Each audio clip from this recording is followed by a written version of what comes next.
And what I want to know is, I kind of want to know some of your experiences. What do you think are some of the, I would say, the most shocking, we'll start with shocking experiences that you've heard, or you've heard from other people who have been, I want to switch the tide here, who have been in situations where they have been prosecuted or kind of called out for their beliefs in terms of natural medicine. The stories, unbelievable number of stories, and most of them I could never print. A lot of people are being prosecuted today. Companies, and the reason I can't print them is because these companies are afraid of the FDA, okay, or they're afraid of the medical board. I mean, there are even famous people in this industry, I'm not going to name names because of this, have told me in confidence that they are being prosecuted. There's one MD that's very famous in this industry. He's under investigation by the state board, trying to yank his medical license because he's recommending nutritional supplements. Mm-hmm. And he's a very well-educated, very prolific writer, a very positive force in this industry, and he could be put out of business. I have met people in South America who fled the United States because they were raided at gunpoint by the FDA, literally at gunpoint. Came in, there was one clinic that was doing cancer therapy using this advanced stem cell technology. Okay. Right? It doesn't even sound that alternative. It's really actually sounds a little more Western. It's more Western, but they were using stem cells to cure cancer in patients, and they had a huge success rate. The FDA came in with guns drawn. There's actually a budget for handguns in the FDA's budget, and with guns drawn, and they came in and they pulled the IVs out of the patients who were getting anti-cancer therapies right there. And they arrested the owners. They confiscated everything. They threatened them with 30 years in prison. They were able to flee the country.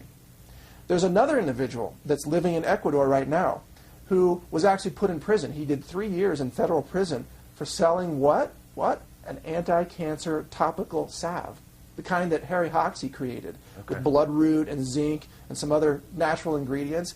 He was prosecuted, put in prison. The FDA destroyed his life.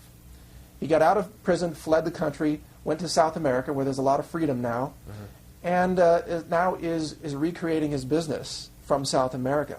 And wow, he can ship you the cancer products from South America, but not from inside the United States. Now, I see this thing. I see this kind of thing going on because I'm outside the country a lot. Right.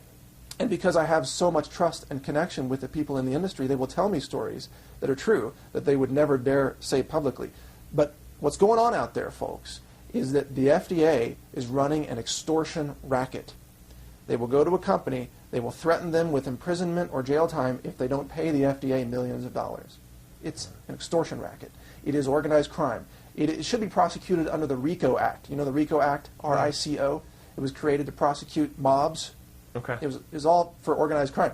The FDA is operating in precisely the definition of organized crime that law was set up to counter. Right. If we really had a Department of Justice in this country, they would march into the offices of the FDA and the FTC and the USDA, and they would arrest those criminals and they would try them for their crimes. And I would love to write the story on that.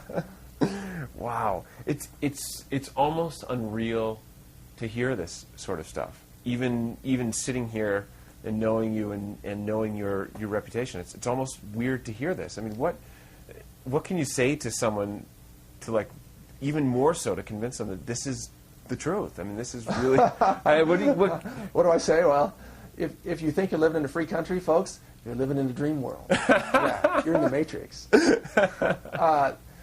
Look, I have nothing to gain financially from telling the truth on these topics. Yeah. Absolutely nothing to gain. And I've never earned a dime from recommending or covering nutritional products or any of the companies I've ever recommended. So you got to ask, well, who is really trying to make money by lying to you? The drug companies. Yeah. They are lying to you. The cancer industry is lying to you. The American Cancer Society won't teach women how to prevent cancer. Yeah. Neither will the Susan Komen racket and the pink ribbon, the whole scam. It's all a fraud, in my opinion, and I've documented why. Because they enslave women in a system of fear and of medical intoxication, where the women are poisoned and physically maimed. They've got women scared to the point where women are now having double mastectomies. They're having their breasts removed, and they don't even have cancer. They're doing it as a prevention measure. It's insane. It's barbaric. It should be criminal. But that's what's really happening in this country. If we wanted to help women and empower women, which I really believe in doing, we would give them information. We would teach them how to prevent cancer so that they don't have this disease, so that they can grow up with their children and with their families. You know, in the history of America, women were often treated as a subclass of citizens. They were kept ignorant, right, and not even allowed to go to universities for a long, long time, not allowed to vote. That's the way the medical industry treats women today. Wants to keep them trapped, barefoot, pregnant, diseased, on chemotherapy, and completely unaware of the natural cures that exist today. You get a lot of information on a daily basis. How do you filter it to, you know, find out what's really the truth and what might be a spun story? Oh, it's very easy to do that. You know, I've written, I don't know, 2,000 articles now, and I've scanned tens of thousands of headlines. And I do it every day. I'm constantly doing it. My laptop is right here. Like when we finish this, I'm doing that. You know, so you get to understand the sources and how things are always spun in mainstream media. For example, you can look at a headline and you know exactly the real story behind it. There was a headline last week that said, "Vitamin linked to mental decline." Mm-hmm. All right. Now, what does that headline mean to most people? It would say, "Oh, the vitamin causes mental decline," right? No, the research said that vitamin B12 deficiency was linked to mental decline. But they changed the headline to say that the vitamin was linked to mental decline. So when I read that, I know that they have turned it completely around. They are intentionally trying to mislead people. And I think that headline was on the BBC's website, by the way. But USA Today, Washington Post, New York Times, I've seen them all engage in direct misinformation that looks to be intentional. And I know the truth behind the headlines. Like when they say, like every year they come out with a study that says vitamin E will kill you. Mm-hmm. It's an annual thing. It's like it's the National Vitamin E Will Kill You Month, you know. And then they just run the same old research every year. Well, I counter that every year, and I tell people the truth about it. All those studies were done on synthetic vitamin E, and they selectively removed people from the studies who lived. Okay. so they focused the study on the people who died. Well, gee, of course the results are going to show people died because that's who they included. Right. So it's a complete hogwash. Mainstream media is nutritionally illiterate and scientifically just completely uneducated.